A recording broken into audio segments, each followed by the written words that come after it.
Rumpole and the Quacks by John Mortimer. Adapted by Richard Stoneman. Starring Julian Rhind-Tutt as Horace Rumpole.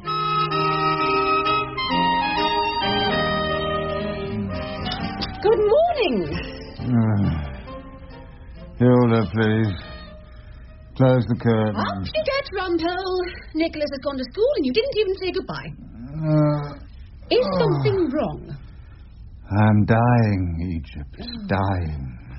Give me some wine and let me speak a little. I think you had quite enough wine last night. Time to get up. No. I'm staying in bed.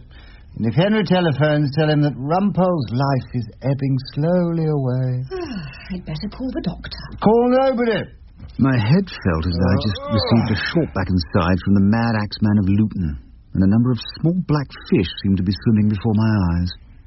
An evening session in Pomeroy's had ended once again, I regret to say, with Henry the Chambers clerk and me recalling the great hits of Dame Vera Lynn. So now I turned my face to the wall, closed my eyes, and knew what it was like to stand loitering on the edge of eternity. And how is the great barrister at law feeling now? I was awoken from a troubled doze by a short man with large, melting brown eyes behind heavy spectacles. A stethoscope dangled from his neck, so I made the obvious deduction. Doctor? Ramat, sir. Dr. Ghulam Ramat, Bachelor of Arts of the University of Bombay. Well, Dr. Ramat, I am feeling like death. Temporary, sir. A purely temporary indisposition. No need to fly the flag over the Old Bailey at half-mast yet a while. Tomorrow there will be rejoicing. The crowds in the streets will be cheering. Word will go round. The great barrister-in-law is returned to us stronger than ever. I can't imagine anyone saying that. Hilda, did you tell the good doctor that I'm dying? Oh, we are all dying, sir, but at quite different speeds, you see. Now, will you do me the honor to let me listen to your chest? A few deep breaths, if you please. Yes. What a lung you have there, sir. It's a pleasure to hear your hearty breathing. No doubt about it. You will go on forever. Really? Yes, there's nothing seriously wrong. Nothing at all.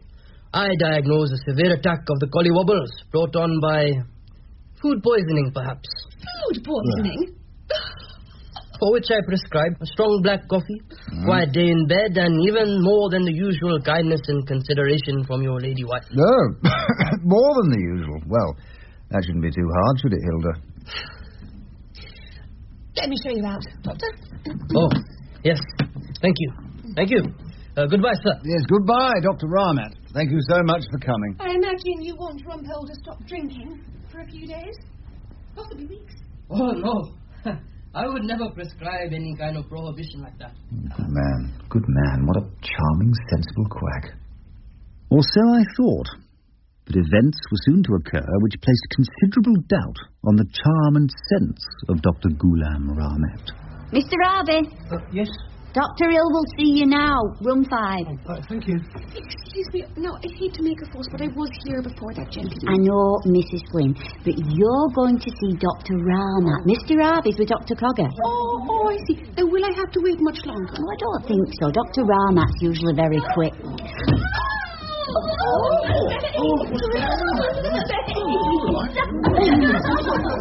Well, I think Dr. Ramat seems to be free now, Mrs. Flynn, if you'd like to go in. Is there someone else I could see? With no other GP available, Mrs. Flynn entered the consulting room of Dr. Ramat and found him looking shocked and rather nervous. I went to the surgery myself later in the day to pick up a prescription for She Who Must Be Obeyed. The waiting area was almost empty, but I noticed a smooth young man in a shiny suit who was trying to close a briefcase that was packed full of pill bottles, and I assumed he was a rep for some kind of pharmaceutical company. When Dr. Cogger came out of his room, the young man gave him a sycophantic grin, which was acknowledged with a small wave as the GP saw me waiting. Hello there, Mr. Rumpole. Dr. Cogger, good evening. You're looking well, which makes me wonder why you're here. Yes. Dr. Ramat promised my wife a prescription to bring down her blood pressure. Let me see what he's got to. Now, hang on a moment.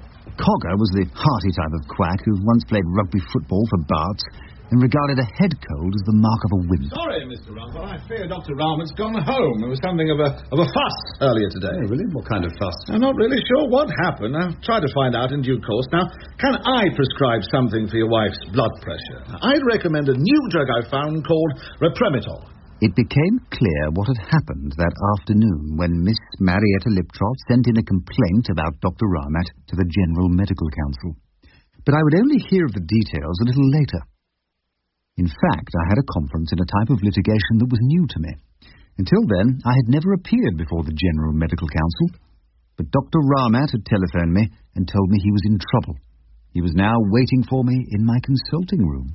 In all this trouble, I have one thought to comfort me. I know an absolutely wizard barrister at law. Well, I'm not sure I describe myself as a wizard. Of course you are, sir, and you'll defend me on this dreadful charge of molesting my patient. How could I be accused of such a dreadful thing? That's what we're going to find out. But first, tell me, how are you getting on at the Gloucester Road practice? Oh, it's been going very well since I arrived in London. Everyone's been so welcoming. Dr. Tim Cogger in particular. He's a thoroughly good man and an excellent doctor. Are you an excellent doctor? Oh, I don't know. I try to be kind and cheerful. I suggest an appropriate treatment and I wait for the disease to go away. I'm afraid the complaint from Miss Marietta Liptrot will not go away. What did she look like? I have a photograph. Here. This little cutting. The first time I ever got my name in a newspaper. Which one? The Daily Beacon. Yes. Children's nurse Marietta Liptrot only had a sore throat, but Dr. Ghulam Ramat made her lie down on a couch, wanted her to pull down her knickers. Oh, God. Yes. Dr. Ramat said, I shall fight this every inch of the way. Oh, and this is Miss Liptrot, is it? An attractive young lady, but I didn't take a shine to her, Mr. Rumpole. Do you have a wife? I had a wife. Lost her 5 years ago. Hepatitis. I'm so sorry. Now, what's our defense, then? The same as in EM Force's fine work. A passage to India. Yes. Just remind me of the plot. An English lady accuses an Indian doctor of attempting to rape her in the Malabar Caves. Yes. And what was his defense? That it all went on in her fevered imagination. I see. And how did it work out? He was acquitted. And you will enjoy a similar triumph, great barrister at law. Well, let's hope so. We've got to remember, though, that book was a work of fiction. I brought the doctor down to earth by trying to get his exact clinical reasons for asking a patient who had come in with a sore throat to remove her knickers. His explanation was a revelation to me and made me wonder if we might, in fact, have some kind of credible defense.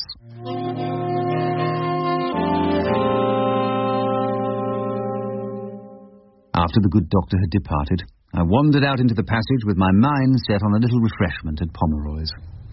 The door of Erskine Brown's room opened, and out stepped a well-groomed, neatly dressed, grey-haired lady who greeted me with an over-friendly smile. Mr. Rumpole, isn't it?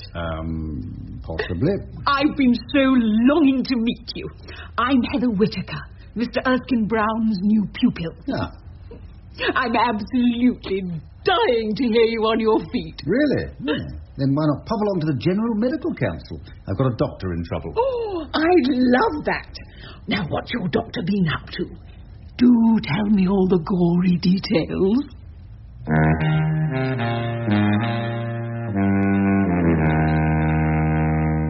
The day after meeting Mrs. Heather Whittaker, Mrs. Phillida Erskine Brown knocked on my door. Come on, Mr. Rumpole. I'm taking you out to lunch. How lovely. We're off to the Savoy Grill. Are we? For any good reason? We're going to spend Claude's money, and I hope he finds that boring. It was not until we were seated on the plush and had our hands around a couple of cocktails that Phillida started to unburden herself. Mr. Rumpole, Tell me honestly, am I boring? Whatever gave you that idea? Could anyone describe me as being a rut in which they currently find themselves? That's ridiculous. And what about humdrum? Would you call me humdrum? Well, let me think about that. I didn't need to think at all. I just wanted time to look at her. Reddish hair inclined to gold, her face like a pre-Raphaelite model. As I admired her from across the table, the only wonder was how she had come to marry a character as unexotic as my learned friend Claude Erskine Brown. Humdrum? No, I don't think I could call you that. Men are all the same. Are we? I'm not sure I'm exactly like Claude. Oh, perhaps not you, Mr. Rumpole. You see, you're not really interested in it. It? Everyone else who happens to be male seems to think about it all the time. Sex. Oh, sex. Take Dr. Ramat. Apparently a woman only has to wander into his surgery with a sore throat and he's trying to molest her. Just like Claude. Oh, I'll get him, though. I'll cross-examine the life out of him. Claude? Dr. Ramat. He'll be struck off for 10 years. Why this sudden interest in my client? I'm prosecuting your client. Oh, first rate. I'll have a foeman worthy of my steel. Foe woman, Mr. Rumpole, please. I'm sorry. I don't know how you can defend a person like that. You know I have to defend just about anyone. But you couldn't defend a real snake. I don't think Dr. Ramat's a snake. I'm talking about Claude. What's he done now? I found this magazine. Casanova. Look at these photographs. Yeah. My God, have these women no shame. And then this. Barrister, good-looking and young at heart, in a rut, bored with the humdrum of married life, seeks a new partner for the occasional fling. Country walks, opera, 3-star restaurants and all the other pleasures of life. Tall and slender preferred. Right with a photograph, if possible, to ... and there's a box number. Read it for yourself, Mr. Rumpole. I think I'll need another martini. I'm sorry, but how do you connect this with Claude? It's obvious, isn't it? He's a barrister and he goes to the opera. There are thousands of barristers. Quite a few of them also go to the opera. I don't think, Mrs. Erskine Brown, that your evidence is absolutely conclusive. The magazine was in his room in chambers, Mr. Rumpole. What further proof do you need? Ah, well, things are beginning to look rather bleak for the accused. Bloody Claude. He can't even be unfaithful without advertising in a sordid little rag. You'd never do that, would you, Mr. Rumpole? Be unfaithful or advertise? If the right situation arose, you wouldn't have to advertise. The right situation being? A woman, not your wife, wanting you. Would you give in to temptation or remain faithful to Mrs. Rumpole? Mr. Rumpole, would it be a mistake? Would what be a mistake? Another dry martini. Maybe I've had enough. I've certainly said too much. You know that everything you tell me goes no further. I shouldn't complain about Claude to you. You of all people, Mr. Rumpole. I promised Mr. Ballard I'd let him have a draft opinion by the end of play. I'm sorry. Can we do this another time? Portia, come back. I'll settle up later. It seemed a shame not to order some roast beef and a bottle of decent claret, especially since Claude Erskine Brown would eventually be paying for it. Even without Portia's company, I enjoyed my lunch. I thought about what she'd said and also leafed through the pages of Casanova magazine. In the escort section, one of the photographs struck me as familiar. It was under the heading, "Naughty Marietta will keep you company at dinners or business functions." And there was a snap of the girl. Her hair had been done over more elaborately than when she appeared in the Daily Beacon, but there was no mistaking the wide eyes and small, even features of Miss Liptrot, the girl who was trying to bring about the downfall of Dr. Ramat. Dr. Ramat's case seemed to follow me around that day, for glancing across the restaurant, I spotted the large, muscular and jovial figure of Dr. Tim Cogger, lunching profusely with someone I recognised as the fellow with the briefcase who had apparently been trying to flog his pills and potions around the Gloucester Road quackery. I raised what remained in my glass in salutations, but Dr. Cogger seemed not to notice me, or if he did, he chose to ignore my greeting.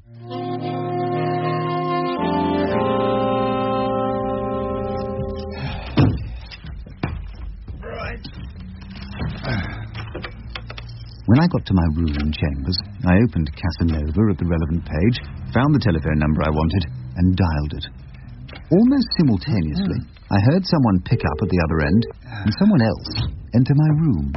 Rumpole, you're back. Hello, Marietta speaking. Sorry, carry on.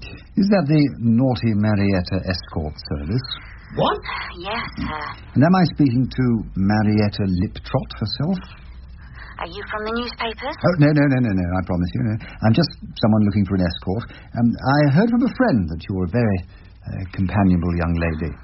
Oh, well, I suppose that's all right then. Is this for a function? It is, yes. But it's not for me, actually. A colleague of mine wants to take you along to add a little colour to a ladies' night at the Christian Lawyers Society. Rumpole!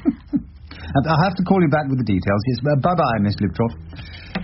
Is that your idea of a joke? You shouldn't have been standing there listening to a private conversation. I couldn't help hearing that you were using Chambers' telephone facilities to call up an escort agent. Of course you could help it. You could have beaten a hasty retreat. Rumpole, you're a married man. That has not escaped my attention. I don't ask why you should feel the need to do that sort of thing. Good. Now, if you don't mind closing the door as you leave... Don't you think you ought to make a clean breast of it to Hilda? A clean breast of what? The fact that you're troubled by those sort of urges. Ballard, goodbye. Yes. Oh, no. I dropped in to say something. What was it? Get off the phone? No, obviously, yes. But also, I've had a word with Mrs. Whittaker, the new pupil. Yeah. It seems you've asked her to take a note for you in that medical case of yours. Are you sure it's not distasteful for a lady of her age and upbringing? She can resort to a blindfold for the more sensational parts of the evidence. Earplugs for the summing up. The trouble with you, Rumpole, I never know when you're joking. When I was finally relieved of Bollard's company, I continued a close study of infectious mononucleosis in the Principles and Practice of Medicine, a vast tome I'd taken out of the library. Then I called on Mrs. Erskine Brown to return the incriminating magazine she'd left with me in the Savoy Grill. There you are. You forgot this vital piece of evidence. I'm so sorry about today. I can't imagine what you must think of me. No, you can't. What are you going to do to the unfortunate Claude? Confront him with this copy of Casanova? He'd plead not guilty, come up with some flimsy defence. No, Mr. Rumpole. I shall trap him. I shall leave him absolutely no way of escape. The phrase, "you're beautiful when you're angry," is rarely true. But on this occasion, the Portia of our Chambers was very, very angry, and consequently, very, very beautiful.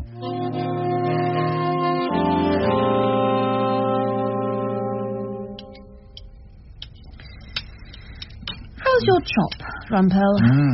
Very, meaty, Hilda. I've arranged for you to see Dr. Cogger. Why on earth have you done that? Oh, you certainly can't see Dr. Ramat. I don't know how you can defend a man like that. He's a man in trouble who needs someone to defend him. Why have you arranged for me to see any kind of doctor, in trouble or not? Because I've been told that your behaviour in Chambers has been strange. Strange? Who says I've been strange? Sam Ballard rang me. He's worried about you. What have you been doing, Rumpole? I was phoning our escorts. What did you say? I was feeling out of sorts. Then you should definitely go and see Dr. Cogger. I've made you an appointment for tomorrow evening. Just for once, you'll have to give Pomeroy's a miss. Do you think you can manage that, Rumpole? Do you? Of course, Hilda, of course. More wine? No? Just me, then.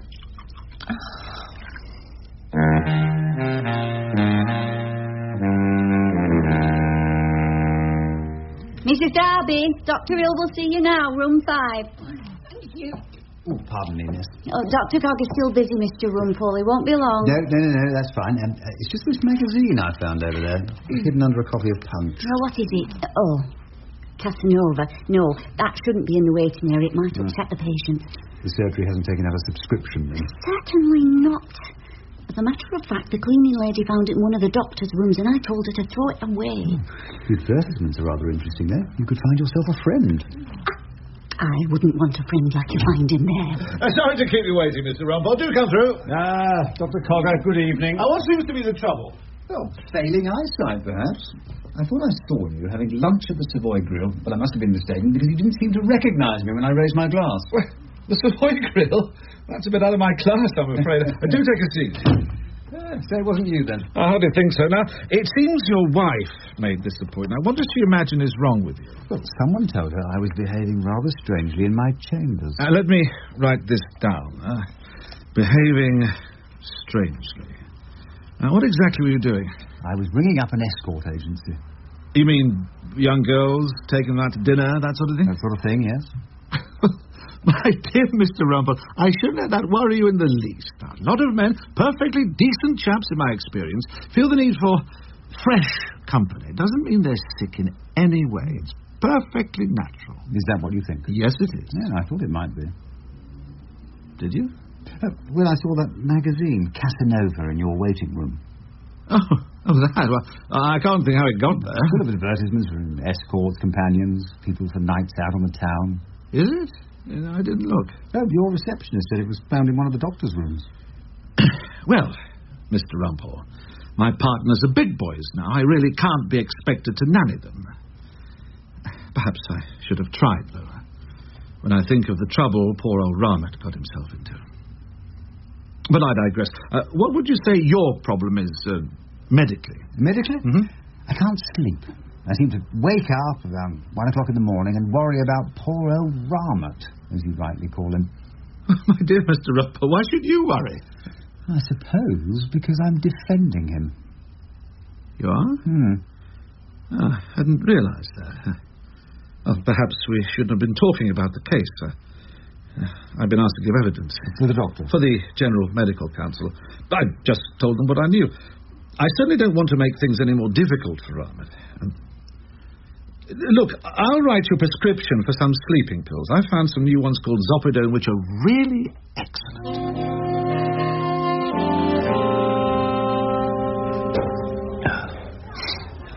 I'm worried, Rumpole. Oh, dear, Erskine Brown. Worried. And frankly mystified. It's silly. Is it? Yeah, she's taken to calling herself the Rut. What? The Rut. I come home and there'll be a note, gone round to Margot's, so I don't bore you to death. Signed, The Rut. Why do you think she calls herself that? I have no idea. Do you think it has some amorous significance? I rather doubt it. She's also begun to ask me about country walks. Say again? When are you going for another country walk, Claude? She knows that country walks are just not my scene.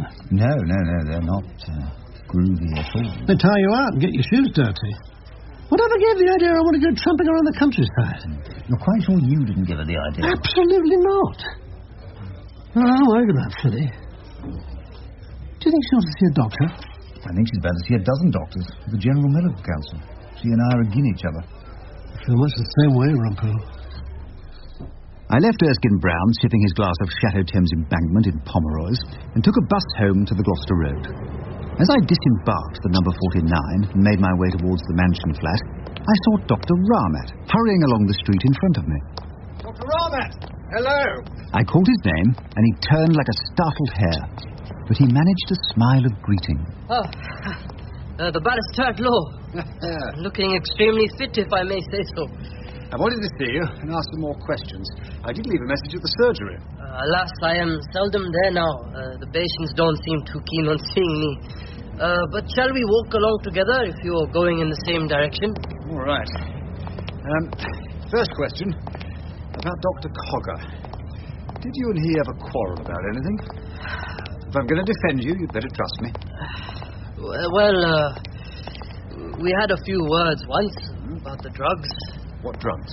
He was always wanting me to prescribe some very expensive pills and potions from Marchmain's Pharmaceuticals.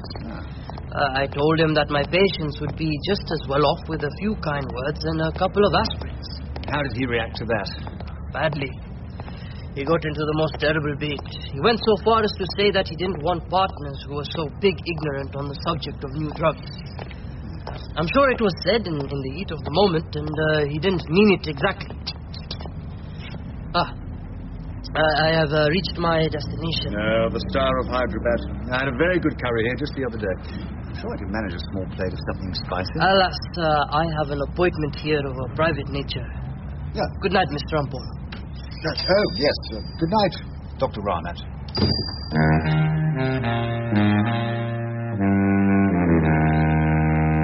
The headquarters of the General Medical Council was an imposing building just off Harley Street.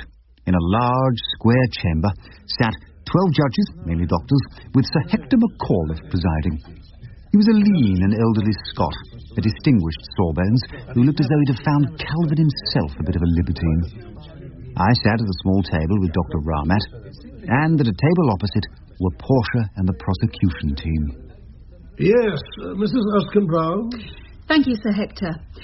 This is a flagrant and distressing case of a doctor's violent and unprovoked sexual assault upon a young woman.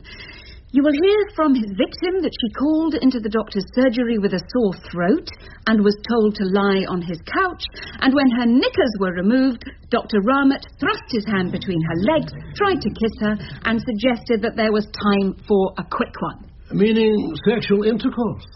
Sexual intercourse is what we asked the committee to infer. Miss Liptrot screamed and had to struggle to free herself from the doctor's embrace. She pulled her clothes back on and was still shouting, "The beast," as she ran into the reception area. There, she was seen by the waiting patients, by the receptionist, and by Dr. Cogger, a senior member of the practice, whom I shall be calling as a witness. She puts the case most fairly, Mr. Rumpole, and Tim Cogger will also be fair to me. I am absolutely positive. Just now, Dr. Ramat. Sir Hector, I wonder if I might call Dr. Cogger first. Dr. Cogger was apparently well known to Sir Hector and to several members of the committee, to whom he nodded in a friendly fashion as he settled himself in the witness's chair. Yes, I have known Dr. Ramat since he joined the practice. I've always found him a pleasant and hard-working colleague, within his limitations. What's that supposed to mean? How did you react to Miss Liptrot's complaint? Oh, I was shocked. If a young woman came to you with a sore throat, can you think of any reason for asking her to lie on a couch and remove her knickers? Quiet, please! I'm afraid I can't think of any reason for that. And then it was my turn. Dr. Cogger, you are no doubt familiar with infectious mononucleosis, commonly known as glandular fever. Of course. Is not a symptom of glandular fever a sore throat? It can be, yes. In fact, the patient may complain of a sore throat only. That may happen. But if you suspect glandular fever, you may look for other symptoms, such as swellings in the armpits or groin. You might. A competent doctor would do so. If he suspected mononucleosis, yes. So, when a young woman who complained of a sore throat came to a competent doctor, he might ask her to lie on the couch and remove her knickers so that he could examine her groin. I suppose that's possible. Dr. Cogger, are you trying to assist this committee by telling the truth? Yes, of course. Then why did you tell my learned friend, Mrs. Erskine-Brown, that you could think of no reason why Dr. Ramat should examine the young lady in the way described? I suppose the condition you're suggesting didn't occur to me. You mean you're a good doctor, like Dr. Ramat, but you occasionally forget the odd disease. Dr. Cogger, if you were to prescribe some pills to a woman with high blood pressure, what would they be? A couple of aspirins twice a day? Don't be ridiculous. I apologise, I'm no medical expert. Take my wife, though. What was it you prescribed for her blood pressure? I hardly think your wife's confidential medical records should be aired in front of this committee, Mr. Rumpole. Oh, she really doesn't mind, Sir Hector. I did ask her permission. Dr. Cogger, her current prescription is for what? I believe it's Repremitol. Oh, is that an expensive drug? I haven't looked up the price lately. I have, and I can assure you it is extremely expensive. What about the sleeping pill, Zopidone? Also expensive? I believe so. Are both these drugs supplied by the firm of manufacturing pharmacists whose representative buys you lunch at the Savoy Hotel? I occasionally lunch with Peter Kellaway of Marchmain's Pharmaceuticals. He's a personal friend. Really? And when you last lunched together, who paid? I can't remember. Try to think. It may have been Peter. Or it may have been his company, Marchmain's Pharmaceuticals, the manufacturing chemist. Mr. Rumpole, we are here to decide if your client made a sexual assault on his patient. What on earth have Dr. Cogger's lunches at the Savoy got to do with it? It is a well-known fact that in any trial, questions which may seem irrelevant at first lead straight to the truth, however deeply it is buried. You may continue, Mr. Rumpole, provided the next question shows some relevance to this case. Dr. Cogger, you said Dr. Ramat had his limitations. Did you mean he was unwilling to prescribe certain drugs? We had some disagreements about drugs, yes. I thought his treatment often old-fashioned. You mean he wouldn't prescribe expensive drugs from Marchmain's? Some of the drugs I thought we should use came from Marchmain's, I suppose. I suppose so, too. Tell me, did you only get lavish lunches out of it, or did a little cash change hands as well?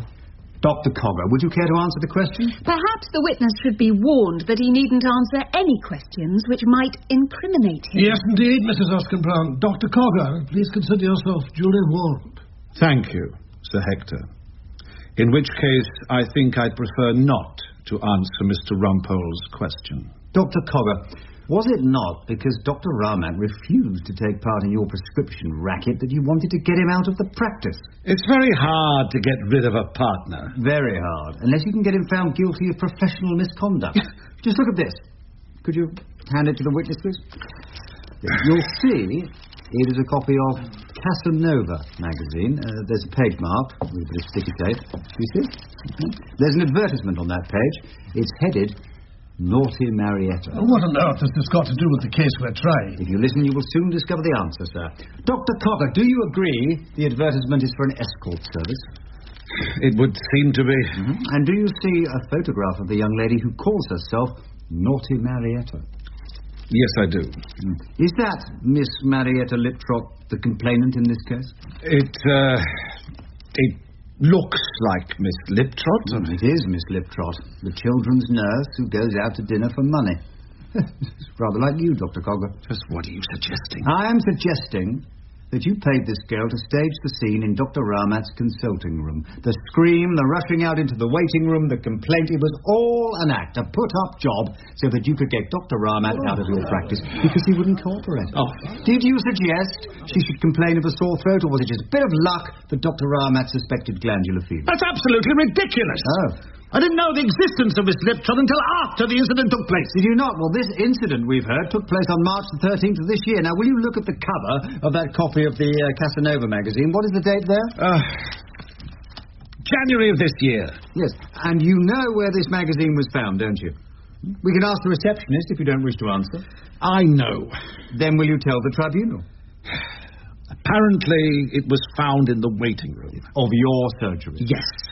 Thank you, Dr. Cogger. There we are. I'm done with him. You shouldn't have put poor old Tim through the mill like that. Nonsense, old darling. You can't make an omelette without breaking eggs. Miss Liptrot entered the room and took the oath. She was young, her eyes were bright, and she seemed, even in the circumstances in which she found herself, unexpectedly cheerful. You are Marietta Liptrot? That's right. And what is your profession? Well, I've got 2 jobs. I look after children, like a nanny, I suppose, only not quite so posh. And I go out with gentlemen in the evenings. There's a few of us do it in my little group. We named the group after me because it was my idea in the first place. Yes, I see. Now, I'd like to take you back to the day in question, the day on which you say an incident took place.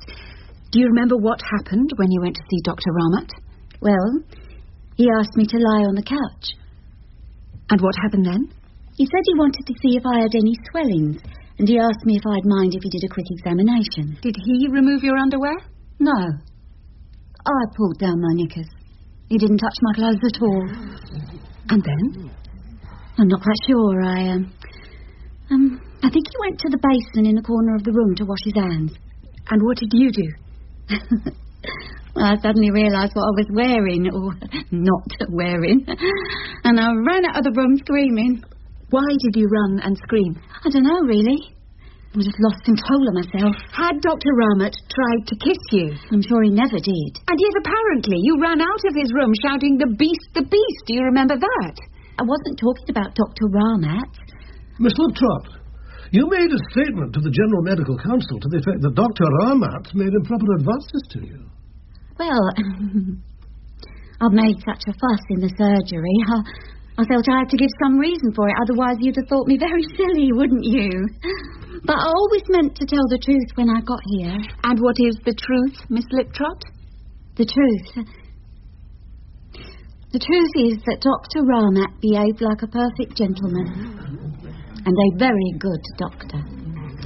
Sir Hector, in view of the evidence which has just been given, we do not feel it would be right to continue with the case against Dr. Ramat. Quite so, Mrs. Erskine-Brown.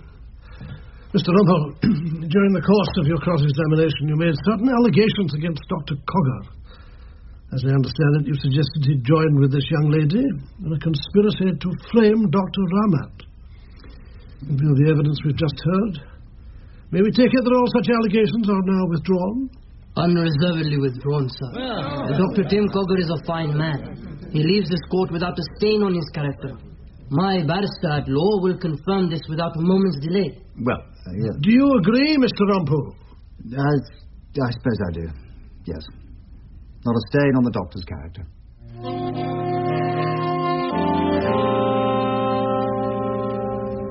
So, this is how you celebrate your victories, Mr. Rumpole. With a whole bottle of red wine all to yourself. Will you help me finish it off? No, thank you. I have my shandy. Oh, yes. Cheers. Do you know, I think I shall reread A Passage to India. Such a brilliant writer, that old EMF. So true to life. The girl withdrawing a whole story in court. The girl in our court, Marietta. Was I right about her? She was asked to tell that story by Dr. Tim Cogger, undoubtedly. He did want to get rid of me. He thought I had guessed as to why he was wanting us all to use the Marchmain drugs. Because they paid him money. Simple as that. Money, expensive meals, holidays abroad. And you think Dr. Cogger hired Marietta? I'm sure he did. How are you sure? She told me. Oh. You've talked to her about this? Certainly. I have taken her out to dinner on a number of occasions. We go to the Star of Hyderabad. It was not something I thought you would wish to know. Why?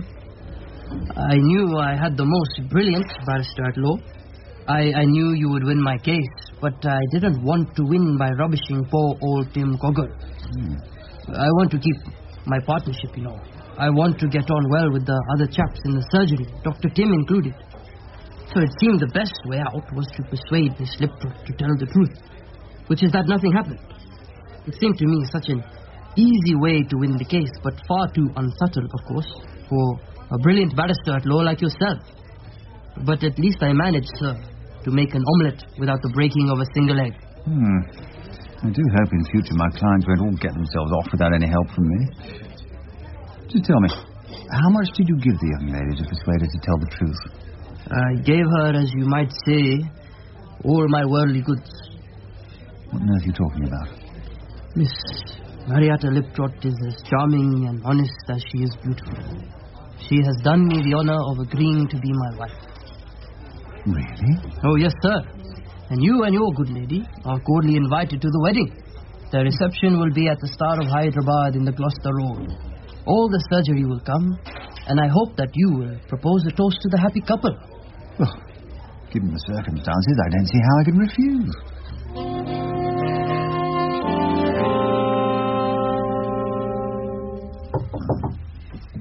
Good morning, Mr. Rumpole. Good morning, Portia. Do you have a moment? Not really. This crossword won't complete itself. It's just that something rather embarrassing has happened. Do tell. You know I was going to lay a trap for Claude. You told me, and I trembled for the fellow. Well, it didn't really come off. I penned a reply to the advertisement in Casanova and suggested a place to meet, Temple Churchyard, 7:30 last night. Asked if he could wear a red carnation and said I'd wear one myself so we could easily recognise each other. Yes, I believe that sort of thing's the convention. I popped along to Temple Churchyard and waited for Claude to arrive with a flower in his buttonhole. And did he? He didn't. Someone else did. Well, don't keep me guessing. Who? The new pupil. Mrs. Whittaker. The very same. She was hanging about, looking at the inscriptions on the tombs, and then I saw it. A red carnation. Did you speak? I was too surprised. And then ashamed. Ashamed? Remember the advertisement? It said something like, good-looking barrister, in a rut, bored with the humdrum of married life. Yes, and you just assumed... I assumed the barrister was a man. I, of all people, jumped to the conclusion that a learned friend had to be a male learned friend. And of course, Mrs. Whittaker shares a room with Claude, so she left her copy of Casanova on her desk. I assumed it belonged to Claude. Ah, so many assumptions. Oh, I was wrong, Mr. Rumpole. It's Mr. Whittaker who bores Mrs. Whittaker, not me who bores Claude. Yes, as if you could ever bore anyone.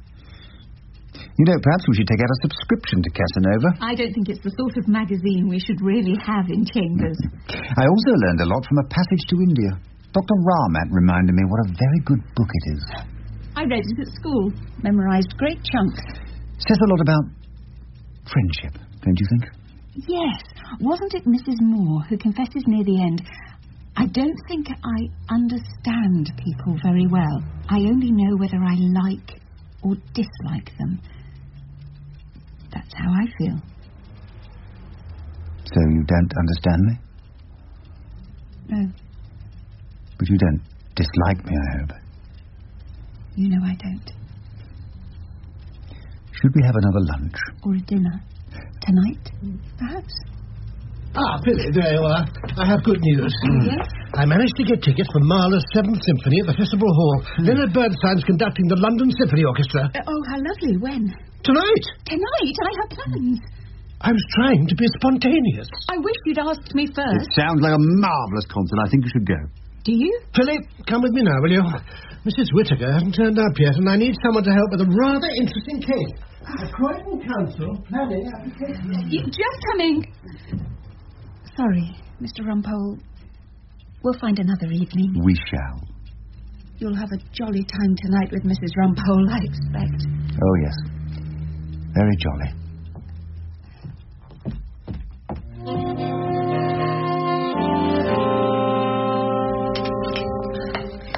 Well, I'm nearly finished this. What is it? Lamb chop? It's pork. Cheaper than lamb. Not quite as tender, but rather tasty, I thought. Did you? When you say goodnight to Nicholas, we'll have some pudding. It's tapioca. Again? How lovely. There's nothing in this world could make me joy. Life is as tedious as a twice-told tale, vexing the dull ear of a drowsy man. And bitter shame hath spoiled the sweet world's taste, that it yields naught but shame and bitterness.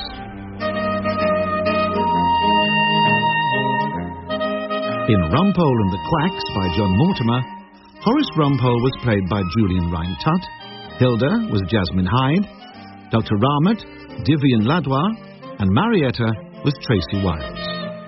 Claude Erskine Brown was played by Nigel Anthony, Dr. Cogger, Stephen Critchlow, Ballard, Michael Cochrane, and Phillida was Kathy Sarah.